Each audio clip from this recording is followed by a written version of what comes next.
نو بیا ویل چې زه د خپل رب طرف ته هجرت کوما، بس دوی ایمان نه وروړي. انی ذاهب الی ربی سیهدین، الله به زما رهنمایي کوي زه زما. نو د وطن عراق نه دی هجرت وکړو. حضرت لوط علیہ السلام په ایمان راوړو. دغه وخت کې لا پیغمبر نو، په ابراهیم علیہ السلام ایمان راوړو، دا غوی امتیو. بیا بعد کې وته پیغمبري ملو شو.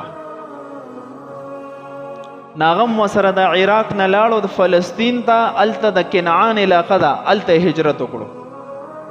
او دغه وخت کې د ابراهیم علیہ السلام عمر 86 سالو، سپینګری 86 سال. او یو زویم نو خپل بیبي وسره لاړه. نو بیا الته د اولاد خواهش ته د فطرتي وي. کو انسان بوډا می د خواهش کیږي چې الله مالا بچی راکړي، خو موږ ظاهري اسباب ته ګورو فیصله کو، او الله رب العزت اسباب ته محتاج نه دی. نو دی الله نه خواهش کو رب هب لی من الصالحین، یا الله یو نیک عمل صالح زوی راکې. الله دعا قبول کړه، فرشتہ رااله او ته ویل فبشرناه بغلام حلیم.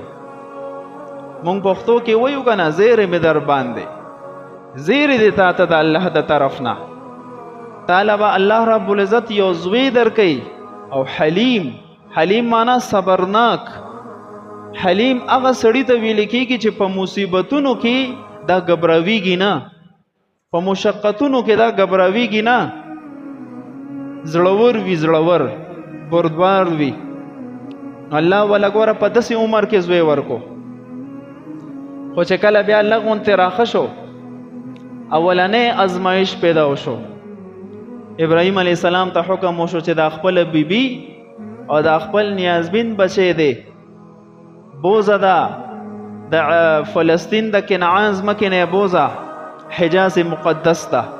هغه وخت کې حجاز مقدس داسې و ریګستاني علاقه وه، هر طرف ته جي نه د ونې نه د بوټي ایس په نظر نه راتلل، نه د زندګۍ د اسباب تیرولو څه اسبابو، نه اوبه، غرونه، ریګستاني علاقه. هلته یې لاړ شي چې ځان سره کله بچی او بیبي حضرت هاجره بیبي بوتله. نو په لاره کې چې کله خپل مقام ته ورسېدل، دویم ازمایش والا حکم رالو چې دا ښځه او بچی دې دلته پرېږده او ته واپس ځه، ځان خپل مقام ته ورسوه.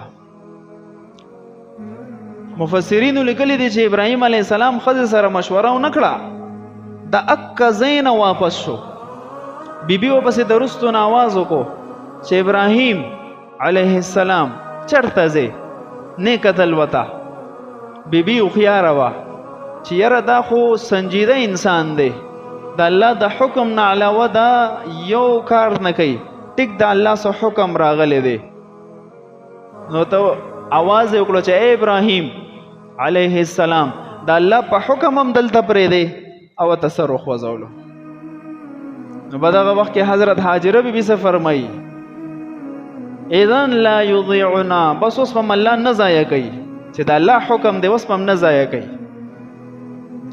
د بچی د اوبو ضرورت شو، بیبي هاجره کله داسې منډه وی، کله داسې منډه وی، د بچی د پاره کوشش کوي چېرته اوبه پیدا کما.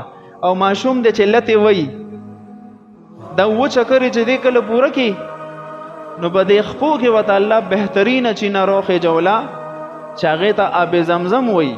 د هغه دور نه جاري شوې ده، در اوسه پورې او د قیامته پورې به جاري وي.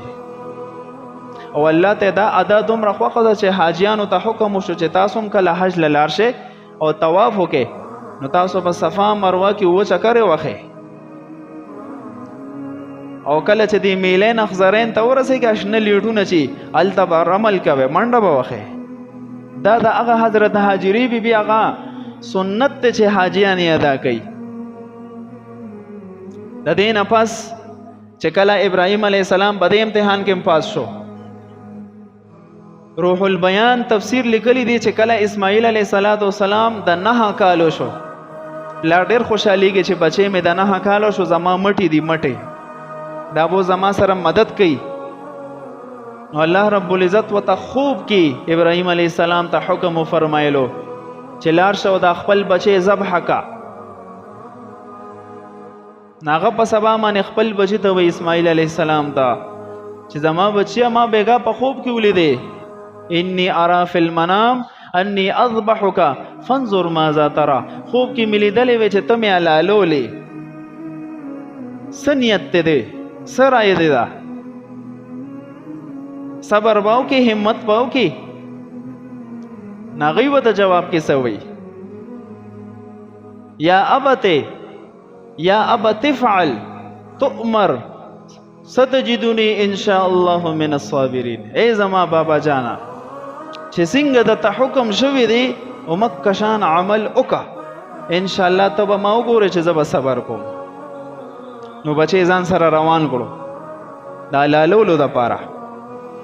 شیطان ته پته ولګېده چې بدی امتحان کې ابراهیم علیه السلام پاس شو د دې مقام خو به نور موچت شي. ناول رالو بی بی هاجره اتا ته پته ده چې ستا بچی اسماعیل علیه السلام چرته دی؟ ای بابا سره تللی دی د غره نه لرګي راوړي. ای نه بیا خو لالولو لی روان کړی دی. وی یو پلار به خپل بچی څنګه حلالوي؟ دا ته څه وی؟ وی د الله حکم ورته شوی دی. ښه د الله حکم دی بس بیا خو قربان دی. بیبیانې داسې دي بیا قربان دی چې د الله په حکم باندې قربانېږي. هلته نه شیطان مایوس شو ذلیله شو. بیا د یو رشتہ دار په شکل کې ابراهیم علیه السلام ته په یو ځای کې را ظاهر شو. څه کې خپل بچی وجنې په داسې عمر کې الله بچی راکړو. په بل ځای کې را ظاهر شو جمره عقبه جمره وسطا. دا کم درې شیطانانو ځای ته د حاجیان تلي د هغوی به لیدلي. دکه مقاماتو کې ورته شیطان درې پیره را ظاهر شو. نو فرشته روانه وه د ابراهیم علیه السلام سره. هغې ورته وویل چې ای ابراهیم علیه السلام کاڼي راواخله او دا شیطان پیوله. اوه کاڼي راواغسل په درې واړو مقاماتو کې او شیطان یې پې وویشتو. الله ته دومره خوښ شو حاجیانو باندې لازم کړل چې تاسو هم دکه ځای کې دا شیطانان اوه کاڼي ولئ. ابراهیم علیه السلام چې به غوزار کول وی الله اکبر. همدکه شان حاجیان کوي کو نه کوي الله ته ادا خوښه شوه. ښه چې کله بیا د ابراهیم علیه السلام خپل بچی ذبح کولو ځای رالو نو دا بچی ورته وایي روایاتو کې راځي چې زما بابا جانا فلما اسلم وتله للجبین چې کله ما را سملی نو زما دا مخ کته کا چې زما په مخ باندې د نظر پرونځي هسې نه د پلار هغه شفقت جلوه کې رانشي او چاړه را باندې راکا کې لاس کې د سستی پیدا نشي. او روایاتو کې راځي اسماعیل علیه السلام ورته وفرمایل زما بابا جانا تا خو ځان سره کفن هم نه دی راوړی.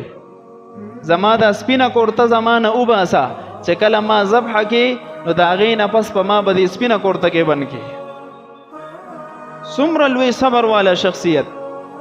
او چې کله ابراهیم علیه السلام چاړه راکاږي چاړه پرې کول نه کوي. دغه وخت کې الله رب العزت جلال کې رالو حکم کوي حضرت جبریل علیه السلام ته چې فوراً جنت ته لاړ شو د اکه ځای نه ذبیحه بوځه چې زما د خلیل بچی ذبح نشي. همدکه شان رفتار کې تللی دی جنت ته رفتار کې راغلی دی ګړې راوستی دی. خو د ډېرې جلدۍ په وجه علماو لیکلی دي د احادیثو کې دي چې جبریل علیه السلام د برې نه آواز وکړو الله اکبر الله اکبر. ابراهیم علیه السلام چې وکتل چې الله بدل کې ګډ را لېږلی دی وایي چې لا اله الا الله والله اکبر. اسماعیل علیه السلام چې وکتل چې الله زما په بدل کې ګډ ذبحې دپاره را لېږلو وی والله اکبر الله اکبر ولله الحمد. دکې ته ویل کېږي تکبیرات تشریق. او د دکه ځای نه د قربانۍ یو عمل مستقل طور سره په امت محمدیه په صاحب نصاب خلکو باندې فرض شوه. ځکه دې قربانۍ ته ویل کېږي هو سنت ابراهیم سنت ابیکم ابراهیم. دا ستاسو د پلار د ابراهیم علیه السلام سنت دی. نو د ډېرې قربانیانو نه پس دا منظر مخې ته رالو په موته باندې د قربانۍ دا ورځې بار بار راځي نو چې دا پس منظر زموږ ستا وړاندې